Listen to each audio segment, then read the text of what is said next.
خێزانی کورد لە بەردەم هەڕەشەی هەڵوەشاندنەوەدا ناونیشانی ئەو پانێڵە بوو کە لقی ڕاپەڕین ئینستیتوتی ژیار بۆ پەروەردە و گەشەپێدانی مرۆیی سازی کرد.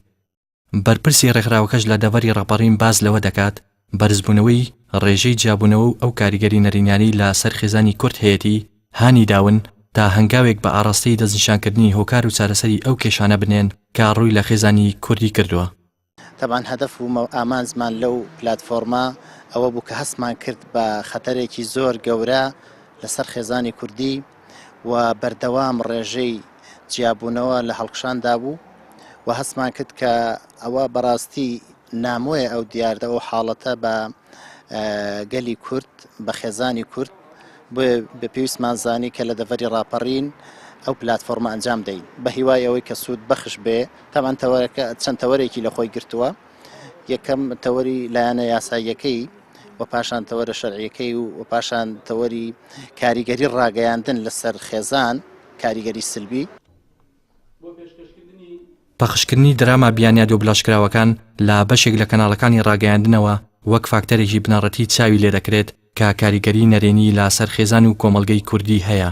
مامۆستایەکی زانکۆش پێی وایە کەناڵە جیاجەکانی میدیا لە کۆمەڵگەی کوردیدا بەلایانی نەرێنیدا کۆمەڵگە و خێزان ئاراستە دەبن. میدیا کاریگەری ئەتوانم بڵم لە 100% هەیە لەسەر خێزان. هەر بۆ نمونە ئەگەر کۆمەڵگەی ئێستەی کوردی سێ بکەین لەگەڵ 20 ساڵ 30 ساڵ لەمەوە پێشا گۆڕانکاریەکی زۆری بەسەر هاتووە. بەس من لە لایەکی ترەوە باسم لەوە کرد کە لەگەڵ ئەو هەموو گۆڕانکاریەکە لە میدیایە و ئێستا کە سەر کۆمەڵگە هەیە دابوونەریت نەگۆڕاوە لەبەرەوە ئێستا کە سەیرەکەین بەرەو ڕووبوونەوەکان کە بڕکیەکان لە خێزانەکانە زۆرتر بووە. لەبەرەوە پێویستە هۆشیاریمان هەبێ بۆ خێزان چۆن میدیا بەکار بهێنن.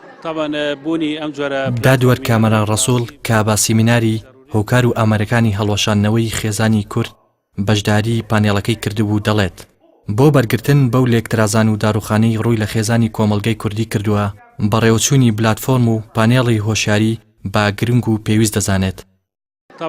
بوونی ئەم جۆرە پلاتفۆرمینانە بەڕاستی بە زەروریە دێزانین چونکە هەدەفی سەرەکی سیمینارەکە بریتیە لە مەسائلی ئەوەی کە چەندێک بەتەنگەوەیە کە خێزانەکان لە لێکترازان و هەڵوەشانەوە پارێزین و بۆیە من بەش بە حاڵی خۆم بوونی ئەم کۆڕانە و ئەم سیمینارانە زۆر بەگرنگ دەزانم لەبەر ئەو هۆکاری کە باسم کرد و ئەمە لەلایەکی درەوە بەڕاستی مەجموعێکی زۆر لە هاوڵاتیان بەشداریان کردووە کە ئەمانە هەمووی لە خێزانەکانەوە هاتوون و هەروەها ئەم پەیام و قسانەی ئێمە ئاگەێنە خێزانەکانیان. ئامارەکانی دادگا لە هەرێمی کوردستان دەری دەخەن ساڵ لە دوای ساڵ ڕێژەی جیابوونەوەی هاوسەران و هەڵوەشانەوەی خێزانەکان لا زیادبووندایە و لە بەرامبەریشدا دۆخی خراپی دارایی و ناجێگیری دۆخی سیاسی وای کردووە ڕێژەی گرێبەستە نوێیەکانی هاوسەرگیری ڕوو لە کەمبوونەوە بکەن. ڕێنازەر سەلان، کەناڵی ئاسمانی پەیام، دەڤەری ڕاپەڕین.